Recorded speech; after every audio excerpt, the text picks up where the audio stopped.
আসসালামু আলাইকুম। আশা করি সকলেই ভালো আছেন। চাকরি প্রত্যাশী ভাই বোনেরা আজকে নতুন একটা নিয়োগ সার্কুলার দেখাবো যেটা হচ্ছে শিল্প মন্ত্রণালয়ের।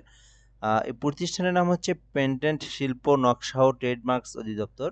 তো এই শিল্প মন্ত্রণালয়ের নিয়োগ সার্কুলার সম্পর্কে বিস্তারিত আলোচনা করা হবে। এখানে পদের নাম দেওয়া আছে, পদসংখ্যা দেওয়া আছে, তারপরে গ্রেড, বেতন স্কেল, আবেদনের জন্য শিক্ষাগত যোগ্যতা, অভিজ্ঞতা সকল কিছু আমি আপনাদেরকে দেখাবো। পাশাপাশি এখানে আবেদন কিভাবে আপনি করবেন, কত টাকা ফি জমা দিয়ে অ্যাপ্লিকেশন করতে হবে, কিভাবে অ্যাপ্লিকেশন করবেন সকল কিছু আমি এই ভিডিওর মাধ্যমে আপনাদেরকে দেখাবো। সম্পূর্ণ ভিডিওটা দেখবেন, তাহলেই শিল্প মন্ত্রণালয়ের এই সার্কুলারটা সম্পর্কে আপনি জানতে পারবেন।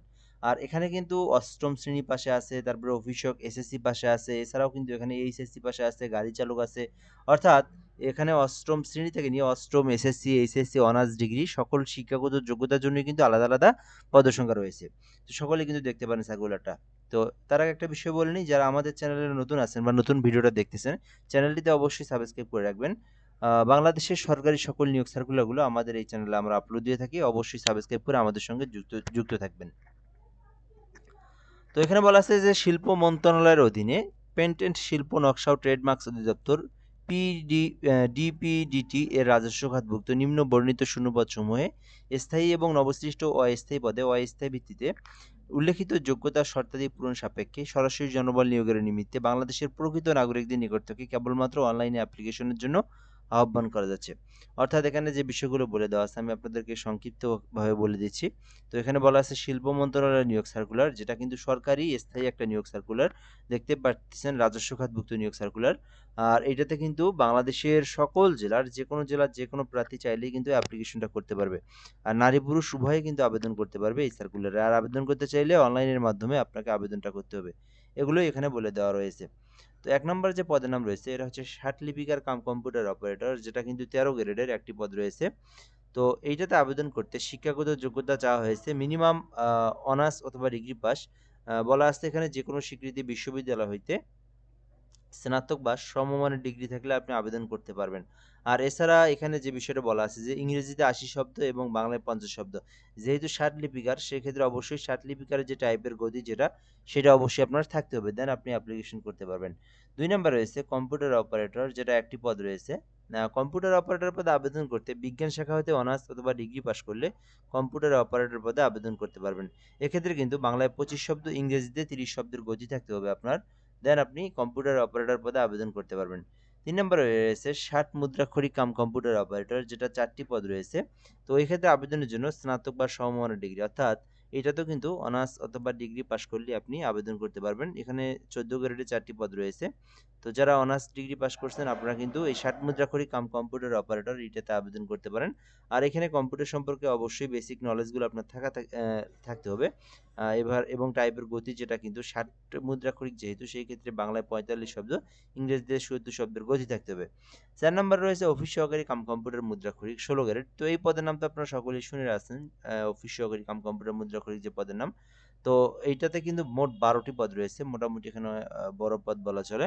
তো এক্ষেত্রে আবেদনের জন্য কোন স্বীকৃতি বোর্ড হইতে অনন্য ২য় শ্রেণী বা ২য় বিভাগ বা সমমানের জিপিএতে উচ্চ মাধ্যমিক। উচ্চ মাধ্যমিক এখানে এইচএসসি বোঝাচ্ছে। তো অর্থাৎ অফিস সহকারী কাম কম্পিউটার মুদ্রাক্ষরিকে আবেদন করতে চাইলে শুধুমাত্র এইচএসসি পাস অর্থাৎ ইন্টার পাস করে কিন্তু আপনারা এটাতে আবেদন করতে পারবেন। আর এইটার কম্পিউটার একদম বেসিক নলেজগুলো জানা থাকলেই হবে। যেমন টাইপ করতে পারলেই কিন্তু আপনি আবেদনটা করতে পারবেন। বেসিক্যালি পরীক্ষায় কিন্তু শুধু টাইপটাই ধরা হয়। তো আপনি যদি টাইপ করতে পারেন, দেন আপনি অ্যাপ্লিকেশনটা করতে পারবেন। এই বেসিক যে বিষয়গুলো ইমেইল, তারপরে এমএস ওয়ার্ড সম্পর্কে একটু বেসিক ধারণা বা ইন্টারনেট সম্পর্কে ধারণা, তারপরে ইমেইল কিভাবে পাঠায়, প্রদান করে, এই বিষয়গুলো নিয়ে নলেজ থাকলেই আবেদন করতে পারবেন।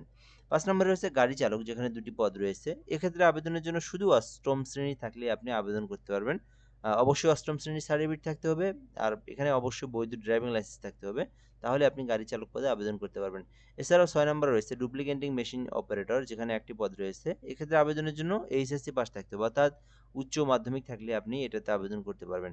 অর্থাৎ এই পদের নাম ফটোকপি অপারেটর। সেক্ষেত্রে অবশ্যই ফটোকপি মেশিন চালানো সম্পর্কে যদি আপনার অভিজ্ঞতা থেকে থাকে, সেক্ষেত্রে কিন্তু আপনাকে প্রায়োরিটি দেওয়া হবে, অর্থাৎ অগ্রাধিকার দেওয়া হবে। এরপরে ৭ নম্বরে রয়েছে রেকর্ড সর্টার, যেখানে ২ টি পদ রয়েছে।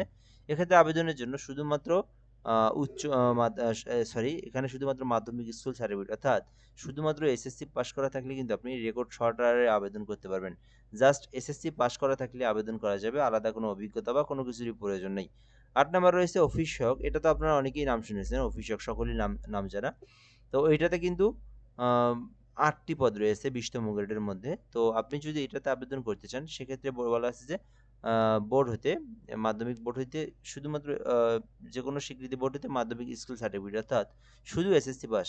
জাস্ট এসএসসি পাস করলে আপনারা অফিস সহায়ক আবেদন করতে পারবেন। এগুলোতে আলাদা কোনো অভিজ্ঞতা বা এক্সপেরিয়েন্সের কোনো প্রয়োজন নেই। জাস্ট আপনার এসএসসি পাস থাকলে আবেদন করা যায়। ৯ নম্বরে রয়েছে নৈশ প্রহরী, যেখানে ৮ম শ্রেণী পাশে ২ টি পদ রয়েছে ২০তম গ্রেডের মধ্যে, অর্থাৎ পাহারাদার। তো আপনারা যারা এটাতে আবেদন করতে চান করতে পারেন। শুধুমাত্র ৮ম শ্রেণী থাকলে আবেদন করতে পারবেন। তো এখানে আপনি আপনার শিক্ষাগত যোগ্যতা অনুযায়ী, আপনার শিক্ষাগত যোগ্যতা অনুযায়ী যেটা সঙ্গে যায়, যে পদের সঙ্গে যায়, সেই পদে চাইলে আপনি অ্যাপ্লিকেশন করতে পারবেন। আবেদনের জন্য যে বিষয়গুলো আপনাদেরকে দেখতে হবে, বয়স যেটা, সেটা হচ্ছে অবশ্যই সরকারের সর্বশেষ নীতিমালা অনুযায়ী ৩২ বছর পর্যন্ত আপনি আবেদন করতে পারবেন। এরপরে আমরা দেখব কিভাবে আপনি অ্যাপ্লিকেশনে আবেদন করবেন। আবেদনের জন্য এখান থেকে অবশ্যই dpdtTeletalk.com.bd লিখে সার্চ করতে হবে। তাহলে আপনারা ফর্ম পেয়ে যাবেন। ওখানে আপনি আপনার পার্সোনাল তথ্য দিয়ে এডুকেশনাল কোয়ালিফিকেশনগুলো পূরণ করে ৩০০ বাই ৩০০ পিক্সেলের একটা ছবি ফটোশপের মাধ্যমে ক্রপ করে কেটে নিয়ে এসে ৩০০ বাই ৮০ পিক্সেলের একটা স্বাক্ষরকে আপনি সাইজ অনুযায়ী কেটে নিয়ে তারপরে আপনাকে আবেদনটা করতে হবে। আর আবেদনটা কিন্তু এখান থেকে দেখতে পারতেছেন ১৭ তারিখে আবেদনটা শুরু হয়েছে ফেব্রুয়ারি মাসের, যেটা কিন্তু মার্চ মাসের ২৫ তারিখ পর্যন্ত চলবে। অর্থাৎ বর্তমানে এই সার্কুলারটা চলমান রয়েছে। চলমান একটা সরকারি নিয়োগ সার্কুলার শিল্প মন্ত্রণালয়ের। তো এক্ষেত্রে আবেদনের জন্য আপনি চাইলে আমার মাধ্যমে আবেদন করে নিতে পারেন। সেক্ষেত্রে আমার হোয়াটসঅ্যাপ নাম্বারটা দেওয়া আছে এখানে। সরকারি যেকোনো চাকরির আবেদন ঘরে বসে একদম নির্ভুলভাবে করে নিতে চাইলে এই নাম্বারে হোয়াটসঅ্যাপ এসএমএস করতে হবে 01775830312। এই নাম্বারে যোগাযোগ করলে আপনি আমাকে পেয়ে যাবেন। আমার মাধ্যমে আপনি ঘরে ঘরে বসে থেকে আপনার তথ্যগুলো দিয়ে আবেদন করে নিতে পারবেন। এরপরে দেখবো আমরা এখানে ফি কত টাকা জমা দিতে হবে। তো আপনারা জানেন সরকারি চাকরির গ্রেড অনুযায়ী ফি জমা দিতে হয়। তো ১ থেকে ৫ নাম্বার কর্মীকের মধ্যে কেউ আবেদন করলে ১১২ টাকা, আর ৬ থেকে ৯ নাম্বার কর্মীকের মধ্যে আবেদন করতে চাইলে ৫৬ টাকা ফি জমা দিয়ে আপনাকে আবেদনের পেমেন্টটা করতে হবে। আর পেমেন্টটা করার প্রসেসটাও এখানে বলে দেওয়া রয়েছে। তো ফার্স্ট এসএমএস এ আপনাদেরকে টাইপ করে লিখতে হবে ডিপিডিটি, লিখে আপনারা ইউজার আইডি লিখবেন। তারপরে এই নাম্বারে সেন্ড করে দিবেন। সেন্ড করে দিলে আপনাকে একটা এরকম এসএমএস দিবে, যেখানে একটা পিন নাম্বার থাকবে।